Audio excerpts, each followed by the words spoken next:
दोस्तों big boss OTT के live feed में बीती रात को घर के अंदर कुछ ऐसा हुआ जिसकी वजह से फुकरा इंसान को मनीषा रानी के ऊपर काफी गुस्सा आ गया और उन्होंने मनीषा रानी को गुस्से में फटकार भी लगा डाली। हालांकि दोस्तों बाद में सब कुछ सही हो गया और दोनों एक दूसरे के साथ खुश हो गए थे, लेकिन एक बार के लिए तो मनीषा की हरकत पर फुकरा इंसान काफी ज्यादा भड़क गए थे। दरअसल हुआ कुछ यूँ था कि बीती रात को फुकरा इंसान ने घर के अंदर जो टास्क हुआ था कल डेविल और एंजल वाला, उस टास्क के दौरान झगड़े के ऊपर बातचीत करने के लिए पूजा भट्ट से आधी रात को बातचीत की थी। और इस दौरान दोस्तों यहाँ पर पूजा भट्ट से बात करने के बाद फुकरा इंसान मनीषा रानी के पास में आए, जहाँ पर मनीषा रानी ने पूछा कि क्या हुआ, तो पूजा भट्ट से इतनी क्या बातें कर रहा था। जिसके बाद फुकरा इंसान ने कहा कि कुछ नहीं, मैं तेरे और बेबी का झगड़ा जो हुआ था ना उसके बारे में बात कर रहा था और पूजा मैम ने मेरे को 4-5 पॉइंट पर बात की थी। फुकरा इंसान ने बताया कि तेरे बारे में पूजा मैम ने काफ़ी कुछ कहा है और कई पॉइंट बताए हैं मेरे को, जिसमें पहला पॉइंट है कि तू ना किसी की सुनती नहीं है, तू ना आशिका को वगैरह को सबको कंट्रोल में रखती है, खुद की गेम पे बिल्कुल फोकस नहीं करती है, अपने आप पे ध्यान दिया कर तू।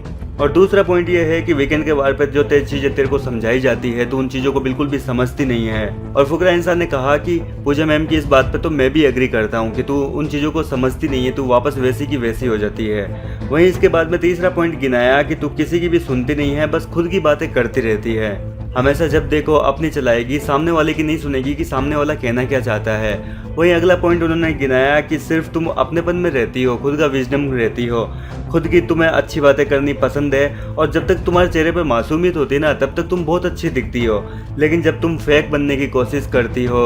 या फिर कुछ ओवर द टॉप करने की कोशिश करती हो तब आप कैमरे के सामने बदसूरत दिखने लगती हो, ये पूजा मैम ने कहा है। वहीं दोस्तों इसके बाद में फुकरा इंसान ने 5वां पॉइंट कहा कि 5वां पॉइंट जो है पूजा मैम ने मेरे लिए कहा था कि तू ना सबके लिए तो फेयर डिसीजन लेता है, लेकिन सामने जब मनीषा होती है उसके लिए कोई फैसला लेना होता है ना तो तू पूरी तरीके से अनफेयर हो जाता है। और इस पॉइंट पर पूजा मैम को फुकरा इंसान ने भी काफ़ी कुछ सुना दिया था। हालांकि दोस्तों ये सारी बातें कहीं ना कहीं मनीषा रानी ने समझी नहीं थी और फुकरा इंसान के इतने समझाने के बावजूद मनीषा रानी ने फुकरा इंसान को कह दिया था कि यहाँ मेरे को पता है किसको मेरे बारे में क्या कुछ खटक रहा है, मैं सब कुछ जानती हूँ सबके बारे में, और तू अब मुझे मत सिखा प्लीज़ यार, और तू जा अपनी नींद ले, आराम से जा, अपने बेड पे सो जा। ये सुनते ही फुकरा इंसान को काफ़ी गुस्सा आ गया और फुकरा इंसान ने कहा कि बस तेरी यही तो कमी है मनीषा कि तू ये सारी बातें सुनती नहीं है। इतनी देर मैंने ये जो सारी बकवास की थी ये सारी की सारी बकवास रही, तूने इन चीज़ों पर बिल्कुल ध्यान नहीं दिया।